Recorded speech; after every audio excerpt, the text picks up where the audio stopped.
요즘 투자 커뮤니티에서 이런 말이 부쩍 많아졌습니다. 나 이번에 ETF 샀어. 연금 계좌에 ETF 넣어뒀어. 불과 몇 년 전만 해도 ETF가 뭔지 모르는 분들이 훨씬 많았는데 지금은 국내 ETF 순자산 총액이 400조 원을 넘어섰습니다. 사실 이 흐름을 이해하려면은 딱 하나만 보면 됩니다. 바로 금리입니다. 2022년, 2023년 무렵을 기억하시나요? 예금 금리가 5%를 넘던 시절이었습니다. 은행에 돈을 넣어두기만 해도 꽤 괜찮은 수익이 생겼죠. 그러니 굳이 복잡하게 투자할 이유가 없었습니다. 그냥 은행 가서 예금 들면 됐으니까요. 근데 지금은 어떻습니까? 한국은행이 기준금리를 내리고 있고 미국 연준도 금리 인하 사이클에 본격적으로 진입했습니다. 예금 금리는 어느새 3% 초반대로 내려왔고 앞으로도 이 방향은 바뀌지 않을 가능성이 높습니다.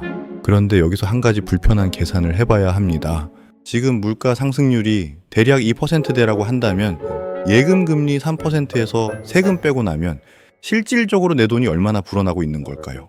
숫자는 분명히 늘어나고 있는데 실제로 살 수 있는 것의 양은 거의 그대로거나 오히려 줄어드는 구조입니다. 돈을 지키고 있다고 생각했는데 사실은 조용히 녹고 있는 것과 같습니다. 그렇다면 부동산은 어떨까요? 많은 분들이 어차피 집이 최고 아니냐고 하십니다. 틀린 말이 아닙니다. 하지만 지금 이 시점에서 부동산으로 첫 발을 내딛는 게 쉬운 일이냐고 하면 솔직히 그건 다른 문제입니다. 서울 아파트 한 채 사려면은 최소 몇 억, 거기에 대출 이자까지 얹히면 매달 나가는 돈의 무게가 만만치 않습니다. 게다가 정부 규제, 취득세, 유동성 문제까지 고려하면 진입 장벽이 높고 한번 들어가면 빠져나오기도 쉽지 않은 자산입니다. 그러니까 자연스럽게 사람들의 시선이 다른 곳으로 향하게 됩니다. 비교적 소액으로 시작할 수 있고 유동성이 있으며 분산 투자가 가능한 상품, 그게 바로 ETF입니다. 실제로 시중은행에서 예금을 상담하는 직원들도 요즘 체감하고 있다고 합니다. 금리가 내려가면서 예적금에 있던 돈을 ETF 쪽으로 전환하려는 고객이 눈에 띄게 늘었다고요. 연금이나 ISA 계좌로 새로 시작하는 분들도 그 자금을 ETF에 넣는 경우가 많아졌고요. 그렇다면 요즘 ETF 시장에서 어떤 쪽이 주목받고 있는지 살짝 짚어드리겠습니다. 최근 들어 특히 이야기가 많이 나오는 건 국내 주식시장, 그 중에서도 코리아 밸류업 관련 ETF입니다. 사실 한국 주식시장은 오랫동안 저평가되어 있다는 말을 들어왔죠. 이른바 코리아 디스카운트, 삼성전자, 현대차, KB금융 같은 기업들이 글로벌 경쟁력은 갖추고 있는데 주가는 비슷한 수준의 해외 기업들에 비해 현저히 낮게 평가되는 현상입니다. 그런데 최근 정부와 금융당국이 기업 밸류업 프로그램을 추진하면서 이 구조가 조금씩 바뀌고 있습니다. 주주 환원을 늘리고 배당을 확대하고 자사주를 매입해 소각하는 방향으로 움직이는 기업들이 실제로 생겨나고 있거든요. 여기에 MSCI 선진국 지수 편입 기대감까지 더해지면서 이쪽 테마가 관심을 받고 있는 상황입니다. 다만 이 종목이 무조건 오른다, 지금 당장 사야 한다는 말을 드리려는 게 아닙니다. 이런 흐름이 있다는 걸 알고 자신의 기준으로 판단하시는 게 중요합니다. 그래서 그 다음 이야기를 드릴게요. ETF를 고를 때 무엇을 봐야 하느냐입니다. 첫 번째는 순자산 규모입니다. 운용 규모가 클수록 지수를 안정적으로 추종하고 갑작스럽게 사라질 위험이 낮습니다. 실제로 규모가 너무 작은 ETF는 상장 폐지가 될 수 있어요. 이 부분은 뒤에서 다시 말씀드릴게요. 두 번째는 총 보수입니다. 연간 운용 수수료라고 보시면 됩니다. 같은 지수를 추종하는 ETF라면은 총 보수가 낮은 쪽이 유리합니다. 큰 차이가 아닌 것 같아도 10년, 20년 복리로 쌓이면은 최종 수익률에 생각보다 큰 영향을 미칩니다. 세 번째는 거래량입니다. 거래량이 많을수록 내가 원하는 가격에 사고 파는 게 수월합니다.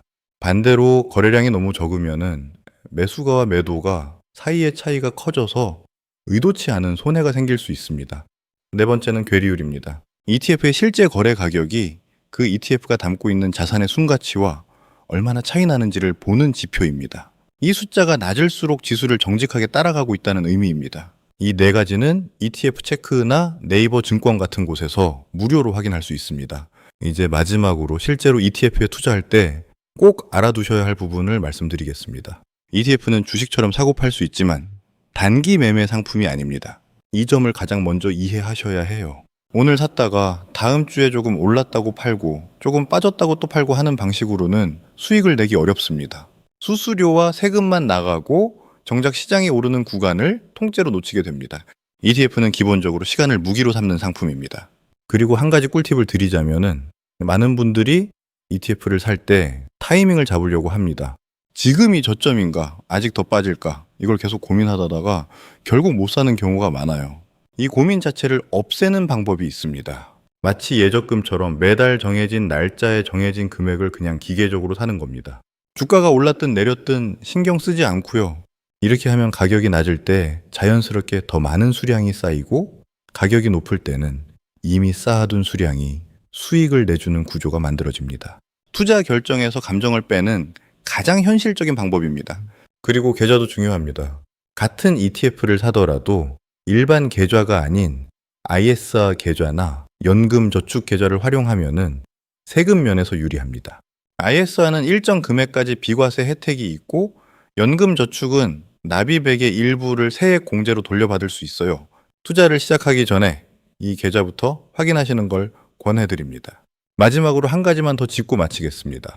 ETF가 분산 투자 상품이라는 건 맞습니다.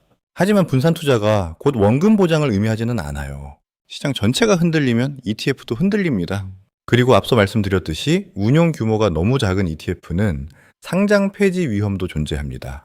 이 점은 반드시 염두에 두시고 단기간 안에 써야 할 돈은 절대 넣지 마세요. ETF는 5년, 10년 이상의 시간을 함께 할 수 있는 여유 자금으로 접근하는 것이 맞습니다. 돈의 흐름이 바뀌고 있습니다. 예금에만 머물러 있던 돈이 움직이기 시작했고 그 방향 중 하나가 ETF입니다. 이 흐름을 알고 있는 것과 모르는 것, 그리고 알고 있어도 제대로 된 기준 없이 뛰어드는 것 사이에는 분명한 차이가 있습니다. 오늘 말씀드린 내용이 그 기준을 세우는데 조금이라도 도움이 되셨으면 합니다. 그리고 마지막으로 참고 자료 하나 보여드리고 마치겠습니다. 현재 국내에서 순자산 기준 상위권에 있는 ETF들인데요. 코덱스 200이 전체 1위를 기록하고 있고 타이거 미국 S&P 500이 그 뒤를 잇고 있습니다. 코덱스 코스닥 150은 개인 투자자들의 순매수가 특히 강한 종목이고요. 단기금리형 ETF도 상위권에 이름을 올리고 있는데 이건 아직 주식형 ETF가 부담스러운 분들이 안전하게 첫 발을 내딛는 수단으로 많이 활용하고 계신 겁니다.